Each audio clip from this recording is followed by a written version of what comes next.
Selamat pagi semua para pencinta EB Pro. Kita bahagia hari ini sudah disuruh melakukan pembayaran monetisasi EB Pro. Tapi sedikit kita kewalahan, ada 5 langkah yang harus kita selesaikan dalam pembayaran monetisasi. Kemarin kita coba-coba setel HP kita ini EB Pro, tinggal di domisili di negara luar, jadi berbahasa Inggris ya waktu pembayarannya. Tadi kita sudah setel, kita kembalikan negara asal kita di Indonesia. Tapi buat masukan kepada konten kreator supaya lebih konsisten dalam setiap mengupload video, kita ikuti saja dashboardnya, apa yang harus kita kerjakan setiap harinya ya. Untuk mempersingkat waktu dalam pencapaian EB Pro, kita harus tetap belajar, harus konsisten mengikuti setiap langkah-langkah yang ada di EB Pro ya teman-teman. Sepintar apapun kita, kalau tidak konsisten, tidak mengikuti langkah-langkah dalam penyelesaian EB Pro, sama saja ya. Apalagi baru saya dapat informasi hari ini bahwa sepintar apapun kita dalam mengupload video, kalau hanya wajah kita yang kita tampilkan tanpa membuat judul, tanpa berbicara, rupanya EB Pro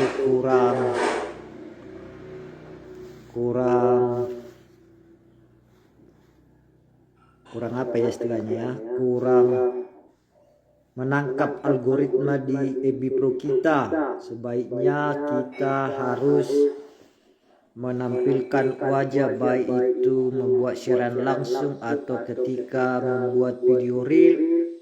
Setidaknya kita buat judulnya yang memiliki tanda pagar ya, atau tagar. Nah, kita coba bedakan ya teman-teman. Kalau video saudara atau judul saudara, jangkauannya, coba saudara lihat di dashboard apakah berubah setiap hari ketika sudah membuat video reel atau membuat siaran langsung.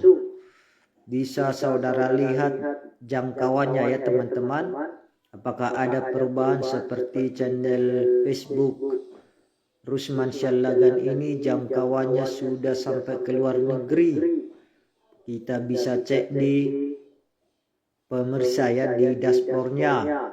Bisa kita cek di situ jangkauannya sampai sejauh mana EB Pro kita ini dijangkau oleh Facebook atau Meta. Kedua, kalau kita tidak memiliki tanda pagar atau yet, bedanya teman-teman, sesudah saya pelajari, kalau ada tanda pagar kita buat tulisan judulnya juga berubah jadi warna biru, tapi kita singkatkan saja judul pertamanya. Kalau kita petani, kita ketik petani tanda pagar yet atau tanda pagar ya, seperti tanda pagar tersebut kita buat judulnya tanda pagar.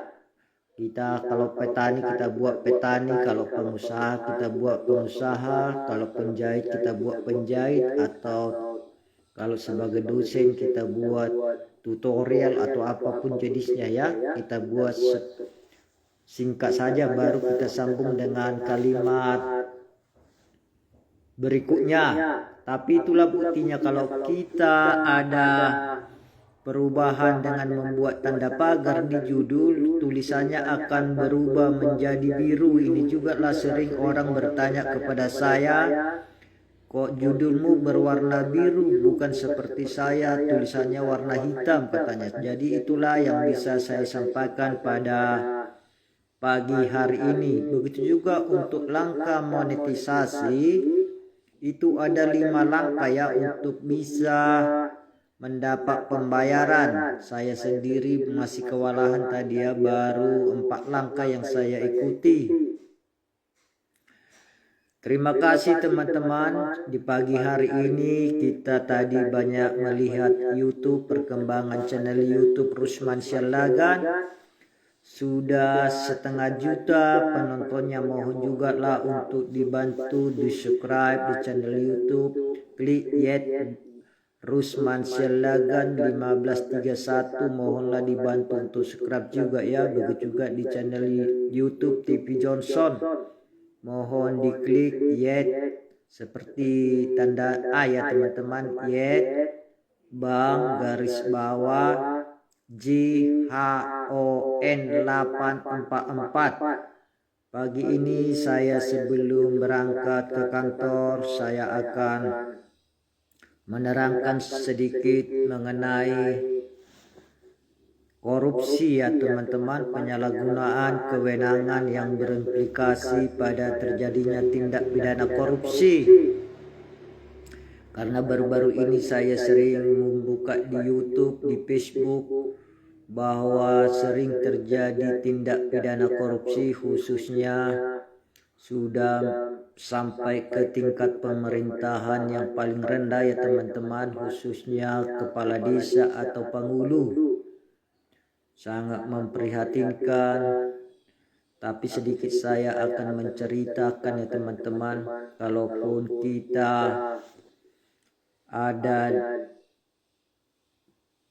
kinerja para kepala desa sekarang ini, apalagi ini sudah masuk ke triwulan, biasanya dana desa itu keluar per triwulan ya, mulai bulan 4, bulan 7, bulan Desember. Tapi banyak kita lihat sekarang pembangunan di desa-desa kita yang anggarannya cukup tinggi ya, antara 700 sampai 1 miliar setiap tahunnya. Terima kasih juga buat para kepala desa yang sudah melaksanakan tugas dan tanggung jawabnya. Kiranya lebih berhati-hati dalam pelaksanaan setiap anggaran yang direncanakan. Apalagi sekarang ini banyak bentrok antara maujada dan kepala desa ya. Bahkan ada juga kabarnya kepala desa bisa memecat maujana atau BPD, Badan Permusyawaratan Desa. Saya agak heran juga, padahal orang-orang kepala desa yang terpilih sekarang ini banyak dari kalangan berprofesi ya, banyak minimal sudah sarjana, sudah mengerti masalah hukum. Bahkan tertawa juga saya mendengarnya apabila ada kepala desa yang bisa memecat sepihak BPD atau istilah Simalungun dibilang maujana ya teman-teman. Tapi itu urusan mereka lah, kita nggak sampai sejauh itu untuk membicarakan pada pagi hari ini. Sekarang coba kita akan membahas tentang penyalahgunaan yang berimplikasi pada terjadinya tindak pidana korupsi saja ya teman-teman.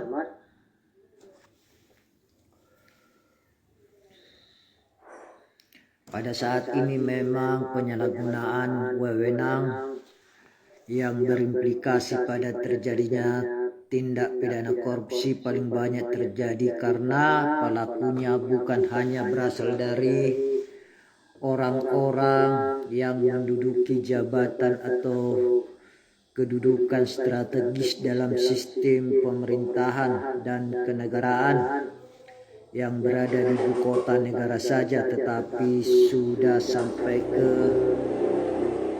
pelosok-pelosok daerah yang dilakukan oleh pejabat daerah ya, khususnya para kepala desa.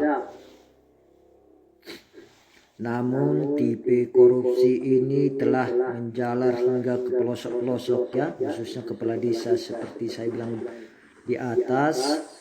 Makanya kita sebagai masyarakat khususnya yang tinggal langsung berhadapan sama kepala desa, sebaiknya kita jangan sungkan untuk memberi masukan ataupun saran bahkan kritik. Kalaupun ada di sekitar kita kepala desa atau aparat desa yang semena-mena atau mencoba nepotisme yang dimaksud setiap keluarganya dari kerabat keluarganya yang dimasukkan menjadi aparat desa ya teman-teman, tapi itu salah satu bisa dikatakan nepotisme. Kedua, tapi kalaupun mereka nepotisme khususnya teman-teman seperti yang sering terjadi di berbagai daerah, kalaupun nanti ada kepala desa yang terjerat oleh hukum karena aparatnya dari keluarganya atau sanak keluarganya, inilah nanti yang berakibat hukum salah satunya ya. Kasihan juga kalau nanti kepala desanya terjerat hukum, aparatnya keluarganya, otomatis secara langsung berpengaruh juga sama keluarganya ya teman-teman. Kedua, kalau kepala desa kita biasanya dari marga kita, memang kita takut untuk mengkritik atau memberi saran bahkan mengawasi ya teman-teman, karena kita masih ada rasa sungkem atau sungkan ya, karena ada alasan dalam pikiran kita, itu kan bapak udaku, kepala desanya kan tulangku. Jadi apapun yang dikerjakan oleh kepala desa, kita akan merasa segan untuk memberi saran atau kritik ya. Padahal kita sebagai masyarakat seharusnya bisa memberi kritik atau saran untuk kinerja para kepala desa. Terima kasih ya sudah berperan aktif dalam memberikan bintang kepada channel FB Rusman Syalagin ini. Terima kasih semuanya. Kita hanya berharap supaya lebih konsisten dalam membuat siaran langsung ya teman-teman. Seperti yang kita ketahui, bahkan kita lihat di setiap siaran langsung orang selalu banyak komentar, banyak masukan, jangkauan Facebooknya makin meluas ya. Bahkan seringkali kita membuat FB Pro, kita tidak pernah membuat siaran langsung. Yang kita upload hanya video-video wajah ganteng kita yang kita tampilkan, padahal itu sama sekali tidak berpengaruh ya. Seperti pengalaman saya sendiri, kalau ketika membuka dashboard 70 atau 80% dari kinerja yang harus saya kerjakan, kalau satu foto kita upload itu biasanya berkurang 2% ya teman-teman. Kembali lagi kita masalah korupsi tadi, memang sudah sampai ke desa-desa ya. Kepala desa banyak tersangkut kasus korupsi sekarang ini, khususnya kita yang tinggal di kabupaten. Sangat cepat ya untuk mengetahui di sosial media mana-mana saja kepala desa yang tersangkut kasus korupsi. Harus kita ketahui ya teman-teman bahwa tindak pidana korupsi, penyalahgunaan wewenang tidak selamanya dilakukan oleh orang-orang yang berstatus pegawai negeri sipil. Namun hal tersebut juga dapat dilakukan oleh orang-orang yang bukan pegawai negeri, yang menjalankan tugas-tugas negara atau kepentingan umum. Maka dari itu, kepada kepala desa yang notabene-nya merupakan pemerintahan desa dan bukan merupakan pegawai negeri sipil, dapat pula melakukan tindak pidana korupsi atau penyalahgunaan wewenang. Itulah yang harus kita ketahui ya teman-teman. Yang bisa kena tindak pidana korupsi bukan hanya saja pegawai negeri sipil atau yang bekerja di pemerintahan, namun bisa juga kepala desa, karena kepala desa bukanlah PNS ya atau pegawai negeri sipil. Walaupun juga tadinya sekretaris desa sudah banyak menjadi PNS, tapi sekarang ini karena ada kemarin pengangkatan dari pelantikan kepala desa terbaru sekarang ini, banyak juga yang diangkat dari pihak keluarganya, bukan secara otomatis jadi PNS ya teman-teman.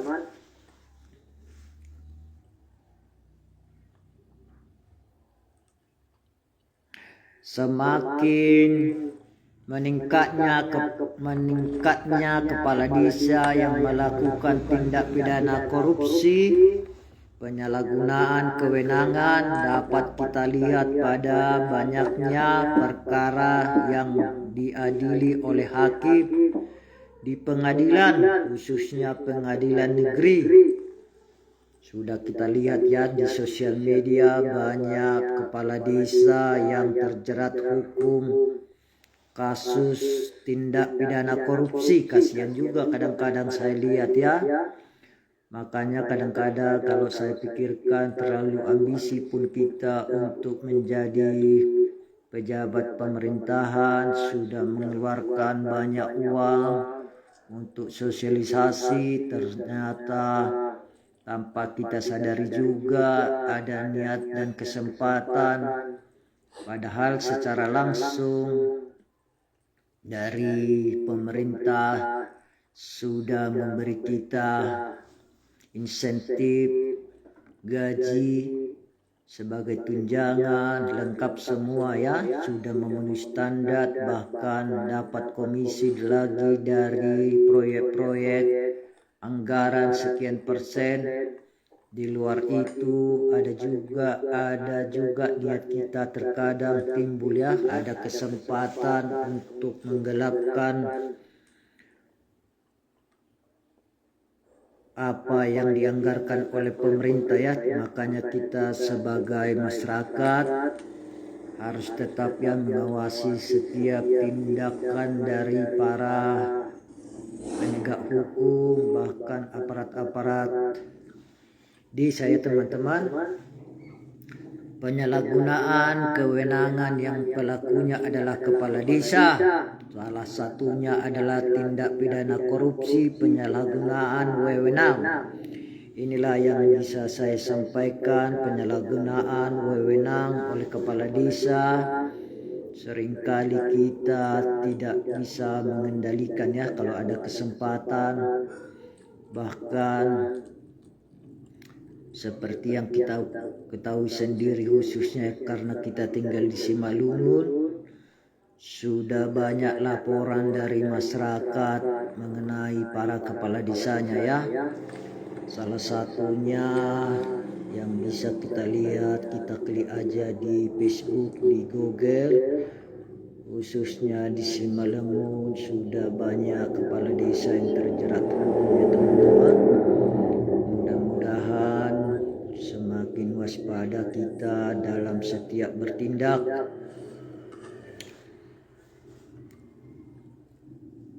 Biasanya mereka korupsi terhadap dana pembangunan infrastruktur desa teman-teman, berupa pembangunan bisa itu drainase, jembatan, yang menyebabkan banyak korupsi ya teman-teman.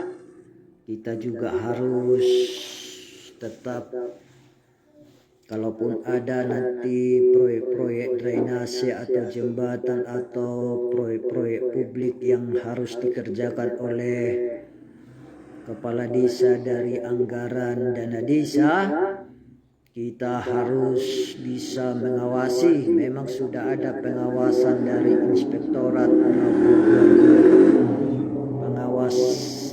kepala desa ya, tetapi kita sebagai masyarakat juga harus bisa berkontribusi, setidaknya memberi saran atau kritik, karena itu berdampak kepada kemajuan desa kita.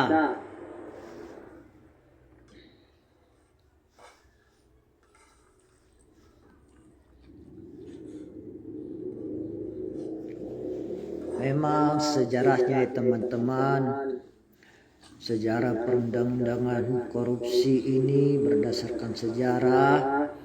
Perundang-undangan korupsi telah mengalami berbagai perubahan yang disebabkan karena bertambah banyaknya bentuk-bentuk korupsi, pihak-pihak atau subjek korupsi, serta sanksi-sanksi korupsi yang dinilai terlalu ringan.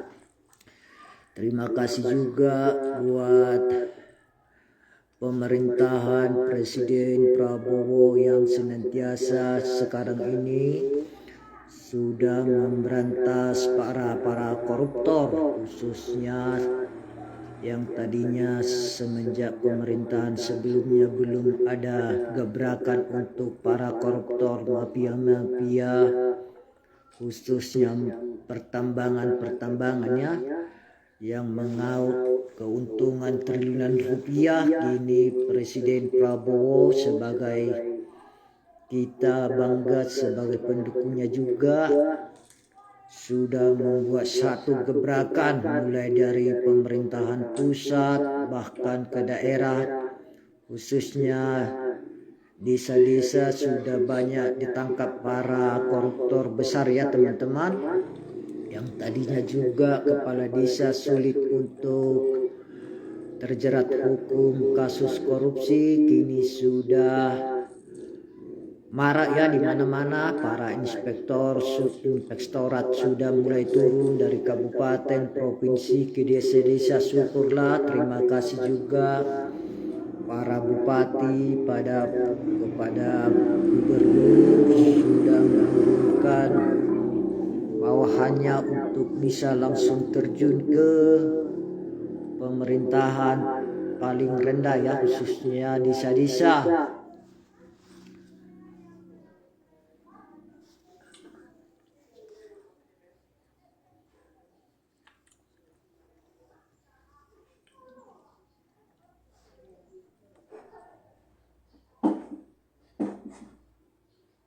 Selain tindak pidana narkotika dan terorisme, rupanya korupsi ini termasuk juga ya teman-teman dikategorikan sebagai kejahatan terhadap kemanusiaan atau crimes against humanity.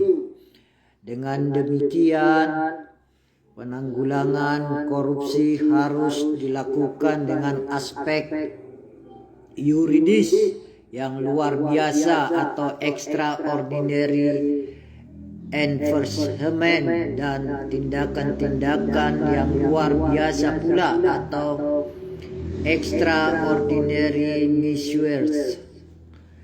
Dari tahun ke tahun terjadi peningkatan tindak pidana korupsi.